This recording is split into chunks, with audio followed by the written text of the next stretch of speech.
The dusty wind howled through the empty streets of San Miguel. A lone rider emerged from the horizon, his poncho swaying with every slow, deliberate step of his horse.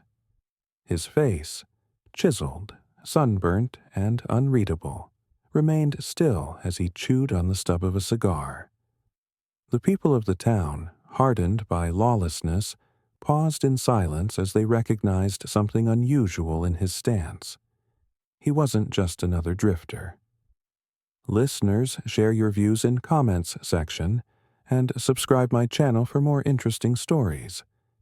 Clint Eastwood stopped in the middle of the street, adjusting the wide brim of his hat as his sharp eyes scanned the buildings. The saloon doors creaked as curious onlookers peeked out. A sense of dread crawled over the town like a slow-moving shadow. They had seen men like him before, but none had returned alive. From across the street, a gang of rough men leaned against a wooden railing, their belts heavy with iron revolvers. Their leader, a towering brute with a scar running down his cheek, smirked and spat onto the dirt road. "Isn't wise for a lone man to walk in here like he owns the place," he growled. Clint didn't answer. Instead, he reached into his pocket, pulling out a match. Slowly, he struck it against his boot and lit his cigar, his gaze locked on the gang leader as he took a long drag. The silence stretched unbearably. Then he spoke, his voice calm, cold, and carrying the weight of death. "I don't own it, yet." The tension was thick enough to cut with a knife. The gang's fingers twitched near their holsters. The townspeople held their breath. Something was coming. Something that would change this town forever. The town held its breath. The air felt heavy, as if even the wind was waiting to see what would happen next. The gang leader, Ramirez, let out a low chuckle, stepping forward with his hand resting on the handle of his gun. "So, you got a death wish, cowboy," Ramirez taunted. His men chuckled, but there was an unease in their laughter. Clint remained motionless, his shadow stretching long under the setting sun. His eyes flicked from one outlaw to another, calculating distances, gauging reactions. There were 4 of them, all itching for a fight. Inside the saloon, old man Miguel, one of the few who had survived long enough in this lawless town, whispered to himself, "He doesn't stand a chance, does he?" The bartender, wiping his glass with shaking hands, replied, "If he's smart, he'll walk away." But Clint wasn't smart. He was something worse. He was calm.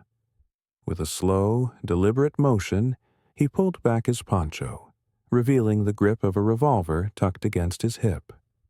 A subtle move, almost unnoticeable, yet enough to send a ripple of tension through the gang. Ramirez smirked.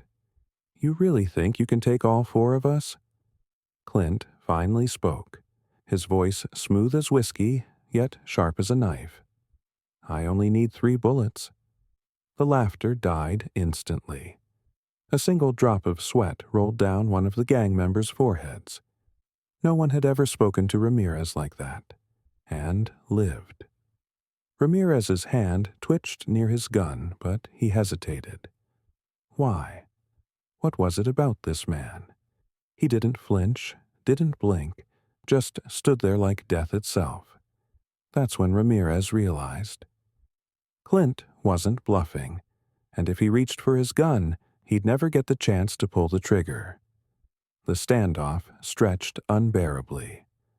The saloon doors creaked as a nervous patron backed away, knowing that any second now bullets were going to fly. Then, out of nowhere, a woman's scream shattered the silence. The distraction lasted less than a heartbeat. But in the West, a heartbeat was the difference between life and death. The woman's scream sliced through the tension like a knife. The gang momentarily turned their heads, their fingers hovering near their holsters. Clint, however, did not move. His sharp gaze remained fixed on Ramirez. In a town like this, distractions were fatal, and he had learned long ago that looking away could mean never looking back. From the alley behind the saloon, a young woman stumbled forward, her dress torn, her face streaked with dust and tears. She clutched her ribs, barely able to stand. The townsfolk gasped. Everyone knew her. Maria. Maria was no ordinary town girl. She was the bartender's daughter, the only reason he had stayed in this cursed place. And now, looking at the bruises on her arms, it was clear she had been running from something, or someone. Her wild, terrified eyes darted to the Clint, then to Ramirez and his men. "Please, help me," she begged, her voice breaking. Ramirez's face twisted into an ugly grin. He turned to his men and chuckled. Now, Maria," he said, stepping forward. "You know better than to run. We were just having a little fun." The crowd stiffened, but no one moved. No one ever stood up to Ramirez, not if they wanted to see another sunrise. Maria took another desperate step back, but her legs buckled. She collapsed to the ground. The bartender rushed forward to help his daughter, but Ramirez's men blocked his way. One of them, a greasy-looking brute named Sykes, shoved him back. "Not your concern, old man." A heavy silence fell over the town. Maria lay in the dirt, gasping for breath. That's when Clint moved. It was subtle, just the sound of boots shifting in the dust, but it was enough. Ramirez turned his gaze back toward the lone rider, his smirk faltering. Clint removed the cigar from his lips, flicked it aside, and exhaled a long, slow breath. Then he spoke. "You shouldn't have done that." His voice was steady, unshaken, cold. The gang's laughter died. The temperature seemed to drop. Ramirez narrowed his eyes. "Or what?" he sneered. "You gonna teach me a lesson, cowboy?" Clint tilted his head slightly, his expression unreadable. Then, so casually that it was almost lazy, he reached for his gun. The world seemed to slow. Ramirez's hand darted toward his holster. His men did the same. The saloon doors swung open as terrified townsfolk ducked for cover. And then, the gunfire began. The first shot rang out like thunder, echoing through the dusty street.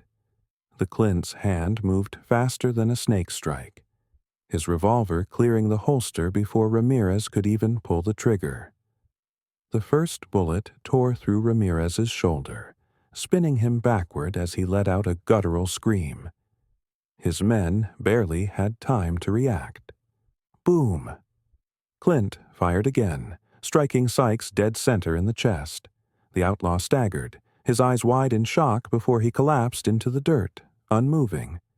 The remaining two outlaws hesitated, a deadly mistake.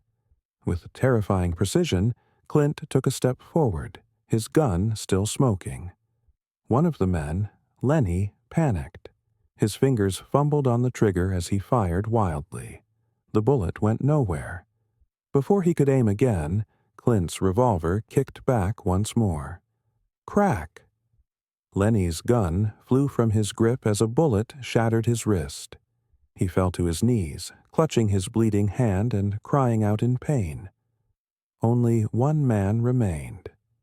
Ramirez, still gripping his wounded shoulder, stared at Clint with pure hatred. Blood trickled down his arm, but his rage burned hotter than ever.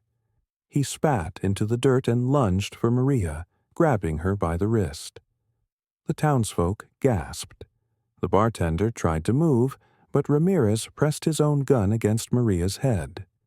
"Drop it, cowboy," Ramirez growled, his voice shaking with pain. "Or I blow her brains out." Clint stopped. His revolver remained steady in his grip, but his gaze locked onto Maria. She was frozen in fear, her eyes pleading. The town fell silent again.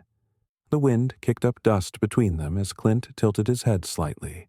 His expression didn't change. Ramirez smirked, thinking he had won. "That's right," he sneered.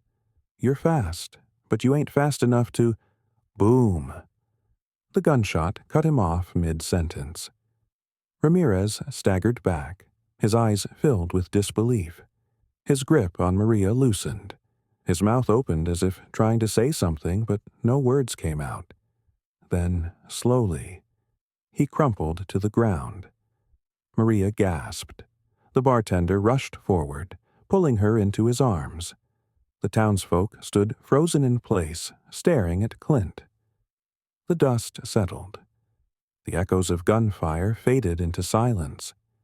He twirled his gun once and slid it back into its holster. Then, without another word, he turned toward his horse. An old man near the saloon finally whispered, "Who the hell was that?" The bartender, still holding his daughter, watched Clint mount his horse. "I don't know," he said, shaking his head, "but he just saved this town." Clint Eastwood nudged his horse forward, riding into the horizon as the sun set behind him. No name, no past, just a legend in the making.